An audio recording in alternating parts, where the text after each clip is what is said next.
My name is Noah Dickinson. My maternal grandfather, Reverend Jim Fox, has asked me to do the technical work and give an introduction to the recording of a sermon he preached during the 11 a.m. worship service of the First Baptist Church in Front Royal, Virginia, Sunday, January 1st, 2012. The sermon is entitled, Jesus Recommends Radical Prayer. The sermon has two biblical texts, Luke chapter 11, verses 1 through 10, and Luke chapter 18, verses 1 through 8. My grandfather will read the Luke chapter 18 passage. You will need to read the first 10 verses of Luke chapter 11. There is one mistake in the sermon. It is stated that Walter Wink's healing prayer workshop was 3 weeks long. Actually, it was only 3 days long. My grandfather thinks this was a Freudian slip. To him, the workshop was so rich and valuable in content and meaning, it seemed to be 3 weeks instead of 3 days long. My grandfather will be preaching in a seated position because he has a medical condition known as orthostatic hypotension, which causes his blood pressure to drop unpredictably, resulting in dizziness. This happens more when he is standing than when he is sitting.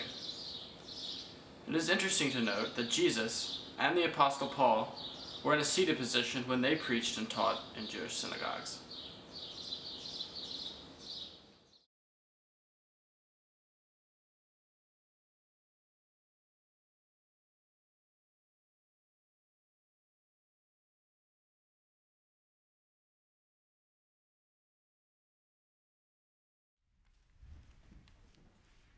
We'd like to welcome Jim Fox this morning as he reads our scripture lesson and leads us in this morning's message. Mr. Jim Fox.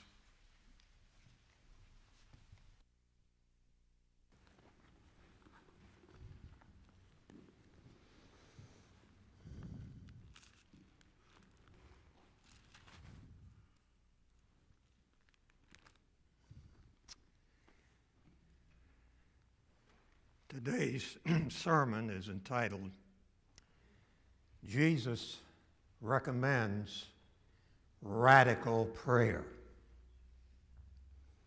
There are two scripture passages which provide the text for today's message. Both of them are parables. Both of them come from the Gospel according to Luke. The first parable was read earlier. It's about a person who had a guest come at midnight and he had no food to feed him. So he knocked on his neighbor's door. The second parable is found in the 18th chapter of Luke about a widow who was being denied justice in some way. So she goes to a judge and asks him to grant her justice. We read, for a while he refused, but later he said to himself, though I have no fear of God and no respect for anyone, yet because this widow keeps bothering me, I will grant her justice so that she may not wear me out by continually coming. In February 1985, I participated in a 3-week workshop at the Virginia Theological Seminary, an Episcopal seminary in Alexandria, Virginia. The workshop was led by Dr. Walter Wink, professor of New Testament at the Auburn Theological Seminary in New York City. Walter Wink is one of the most profound Bible teachers I've ever studied under. The workshop was named Jesus' Way of Praying and Healing. 30 of us participated in that workshop. At the first meeting, Walter had us sit in chairs arranged in a circle.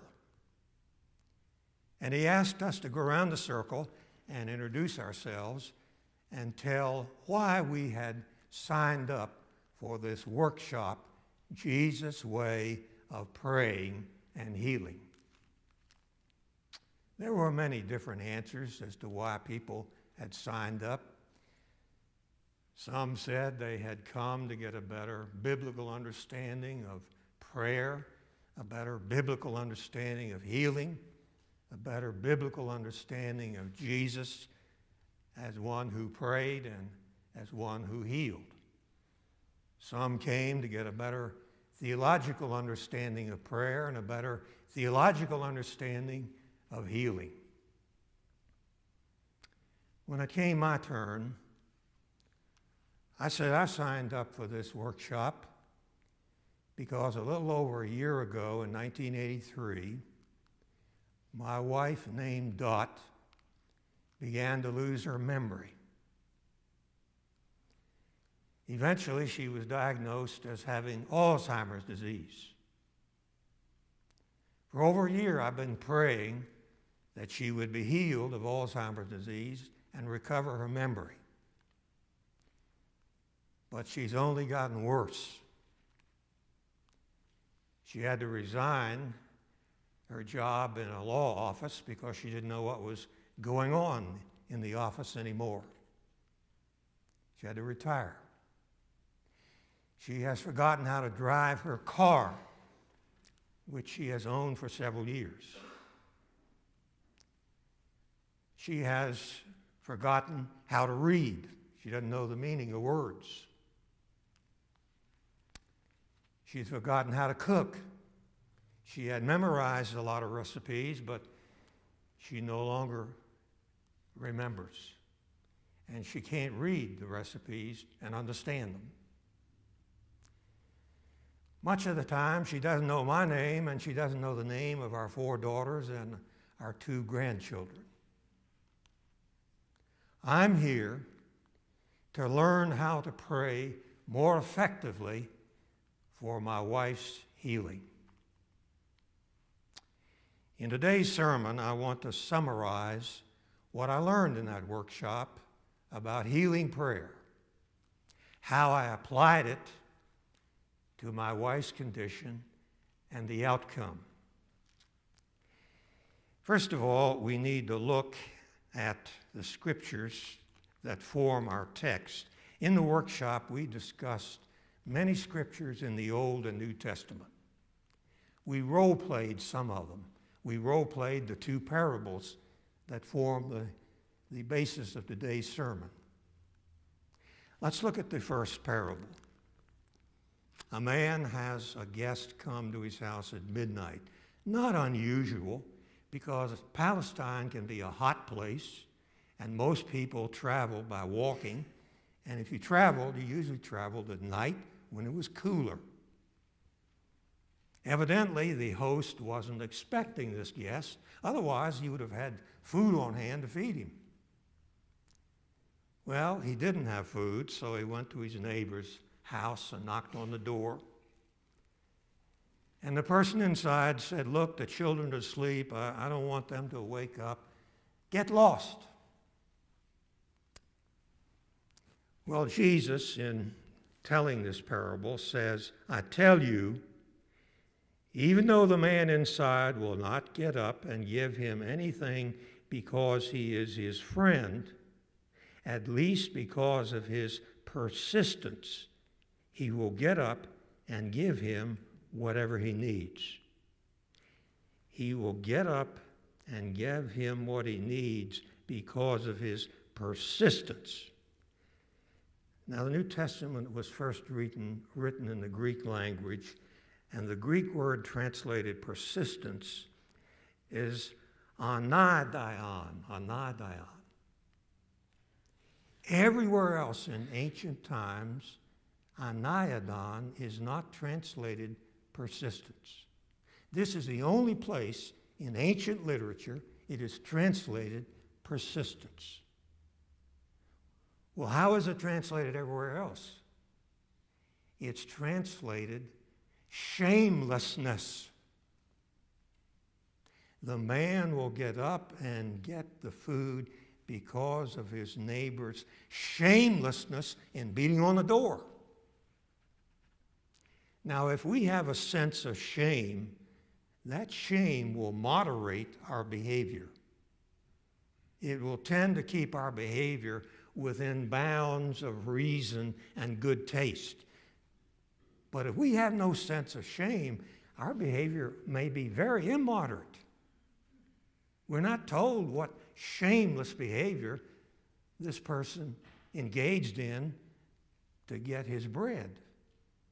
My guess is he pounded on the door and he yelled. He probably threatened to harm the man's house or to beat him up. Goodness knows what he said. But because of his shamelessness, he got the bread. Now, how come the translators didn't translate it shamelessness? Everywhere else it is. I don't know the answer to that question, but I suspect that they just couldn't believe that Jesus would have a man shamelessly beating on someone's door to get something as a model for the way we are to beat on God's door in our praying. They just couldn't believe that. But that's what the Greek says. And that's what Jesus said. Let's look at the other parable. A widow is being treated unjustly. And so she goes to a judge, and we're told that she bothers him. The judge, for a while, refused to give her justice, but later he said to himself, "Though I have no fear of God and no respect for anyone, yet because this widow keeps bothering me, I will grant her justice so that she may not wear me out." Now, the Greek word wear me out is hypopiazon. Hypopiazon. What does it mean? It doesn't mean wear me out. Literally, it means to strike someone beneath the eye. It's a boxing term. It means to give someone a black eye. This judge decided to give her justice because she kept bothering him and she threatened to give him a black eye.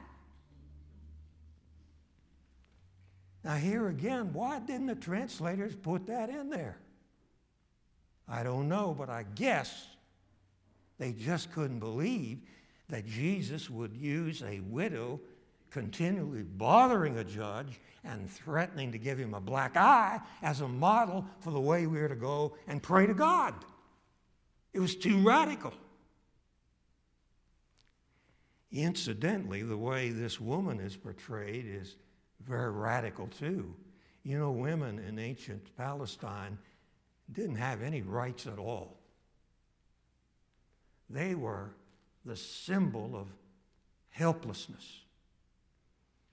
In Roman law, they were referred to as res, R-E-S, meaning things. Women were things. In Hebrew law, women were property. They were owned by men. They were either owned by the father or by the husband, or if the husband died, they were owned by the oldest son. If the oldest son died, the next oldest son owned. And here he has a woman. You know, also, a woman couldn't speak in court. Only men could go to court. Only men could speak in court. Here he has a woman bothering, hassling a judge, and threatening to give him a black eye. This parable must have been a threat to the men of that day. I mean, the men were in control. They had the control, they had the power, and here Jesus this character comes along and says a widow bothers a judge and threatens to give him a black eye. That was a threat to the men. Gives you an idea of how Jesus looked upon the status of women in ancient Palestine.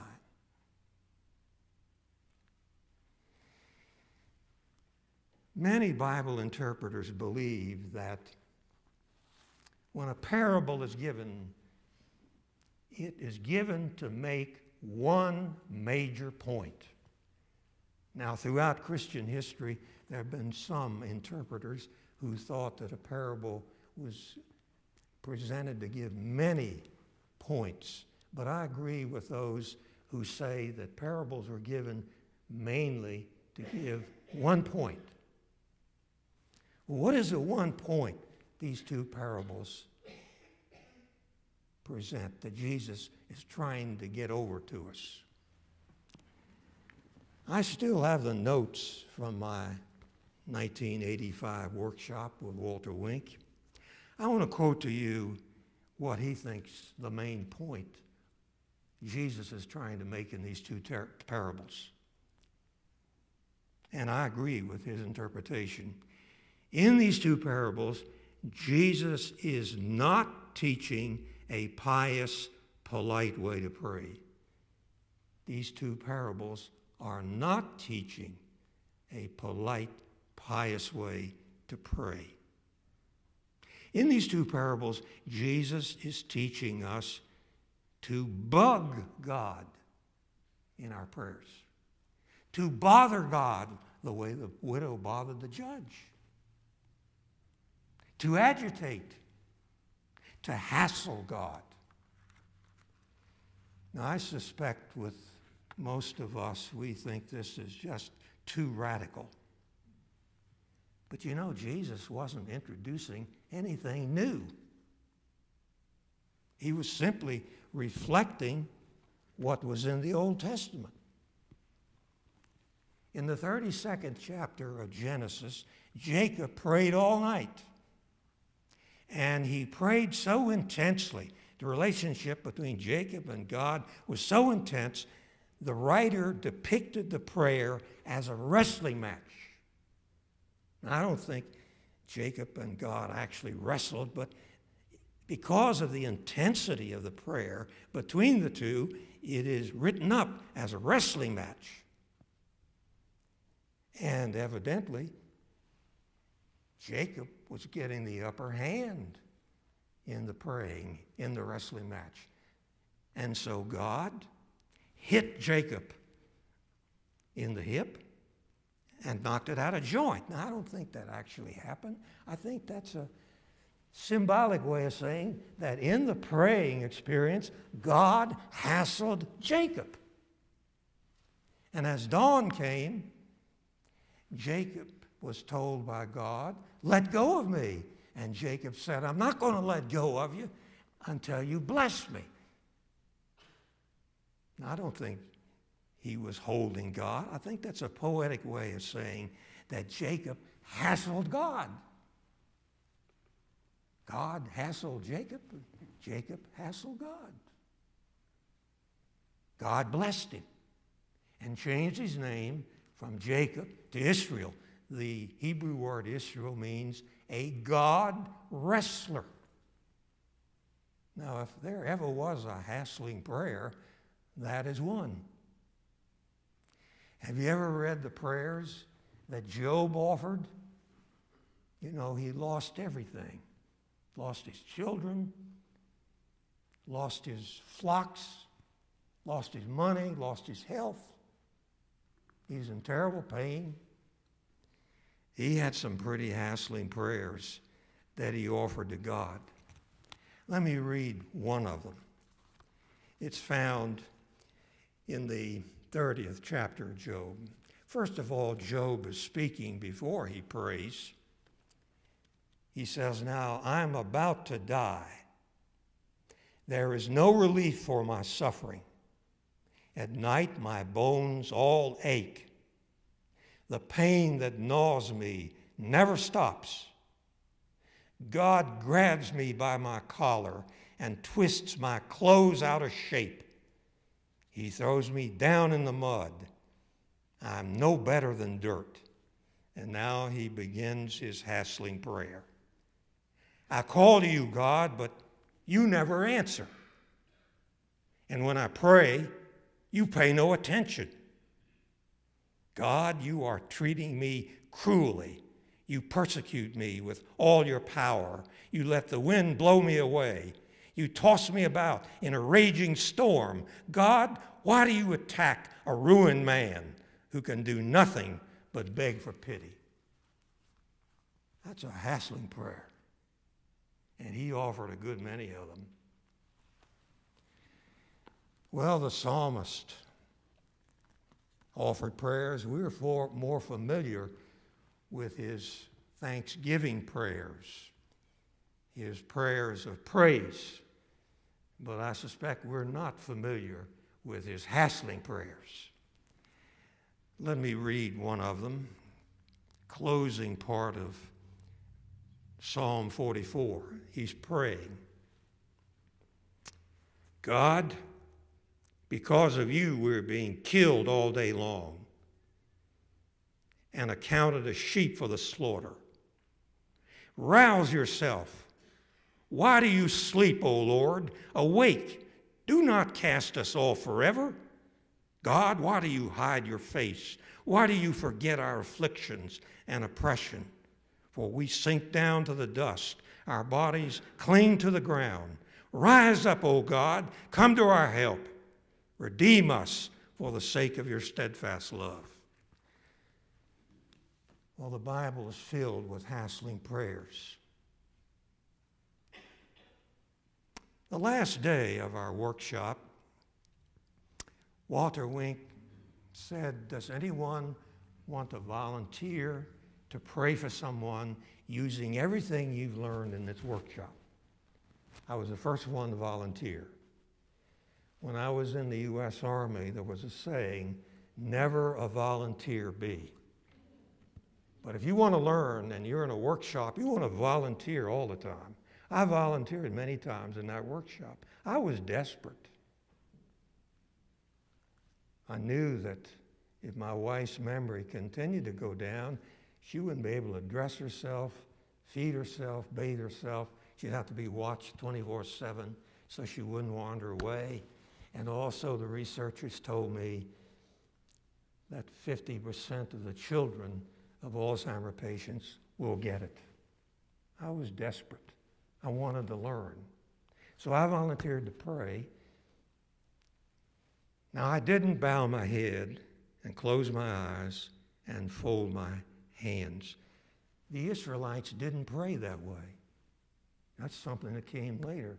The people of the Bible prayed by looking up at the heavens, their eyes wide open, and their hands uplifted, and as they prayed, they made gestures. Sometimes they shook their fists at God. And so that's the way I prayed for my wife, and Walter coached me, and the other 29 participants coached me as I went along with that prayer. I don't remember all of that prayer, but I do remember one part of it. I said, Lord, you know that Dot and I have been serving you since our teenage years. When I was in high school, I began teaching the 9-year-old boys class in the junior Sunday school department. And you know what I've done in all the churches I've pastored. When Dot was in her teens, she began teaching 4- and 5-year-olds in the beginner Sunday school department. And in most of my churches, she's taught beginners in Sunday school and training union. She's led a girls' auxiliary mission group. She's led a youth group, took them camping with our big tent. She's gotten a lot of training to equip her for her ministry. She has visited the sick, the hospitalized, the grieving, prospects for our church. She's sung in the choir. Lord, it's as though you are the CEO of your kingdom and we are workers, but right now I feel like I need to join the union to get health benefits from you. I pray for her healing and you're silent. What kind of a God are you? You're supposed to be a God of love. That's a sample of the hassling prayers I begin to offer. Shortly after the workshop, Dot got into a research program on memory loss at the National Institute on Aging in Bethesda, Maryland. A group of 6 scientists studied her. First, she went in as an inpatient for 2 weeks. All of the technology was used to look at her brain, MRI, PET scan. And then after she got out, every couple of months, we went back for more testing, and I went to see a social worker, and I got support from her. The National Institute on Aging was trying to learn how better to help caregivers of Alzheimer's patients, and I was a caregiver. Every few months, we went back for tests. They confirmed she had Alzheimer's.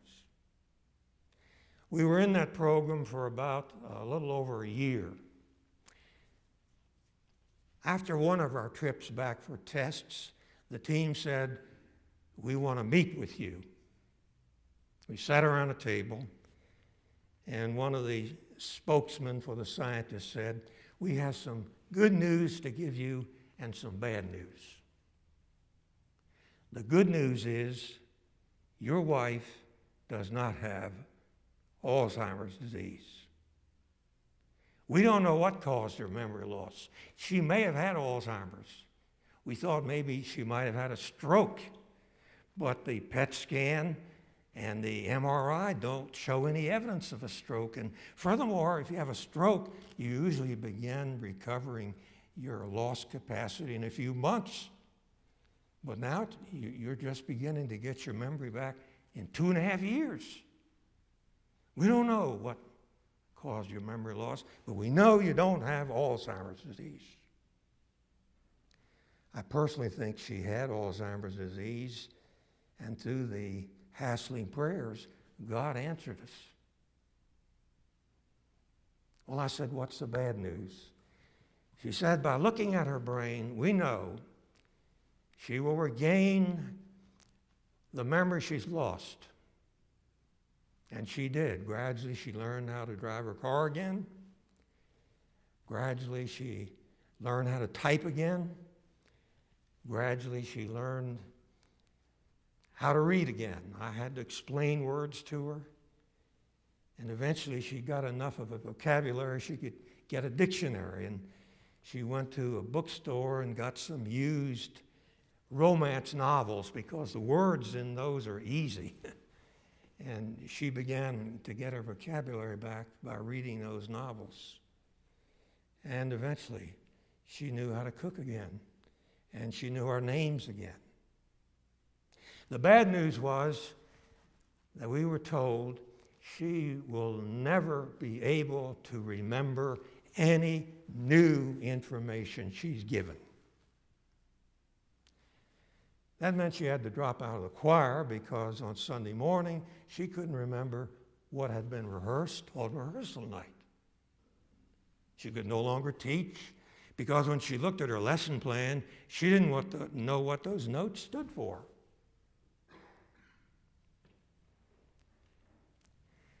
Well, our prayer was partly answered.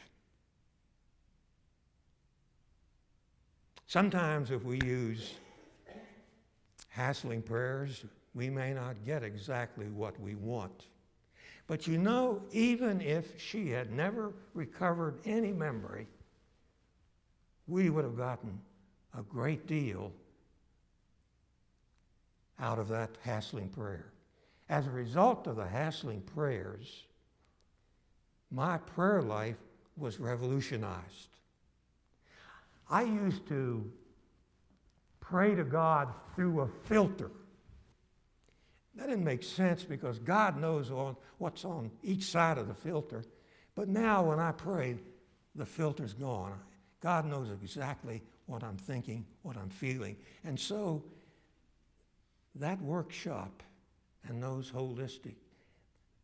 prayers, hassling prayers, have radically changed my relationship with God. I'm not afraid to tell him anything, even what I think or feel about him. It's revolutionized my relationship with God. As we look at 2012, yes, we want to offer prayers of thanksgiving, prayers of praise, prayers in which we express our love for God, prayers in which we seek his guidance. But there may be times when we'll need to offer hassling prayers. We'll need to bother God. You know, when you get into hassling prayers, you really get involved with God. You can't be half-hearted when you're hassling God. You really get involved with him. That may be one reason why Jesus is advocating this kind of prayer. You can't offer a hassling prayer half-heartedly. You know, if we have feelings like Job, we'll need to offer hassling prayers. Job was disillusioned about God. He had doubts about God. He was frustrated with God. God wasn't healing him. He was angry at God. When we have thoughts and feelings like that, Jesus recommends that we bother God like the widow did the judge, that we hassle God.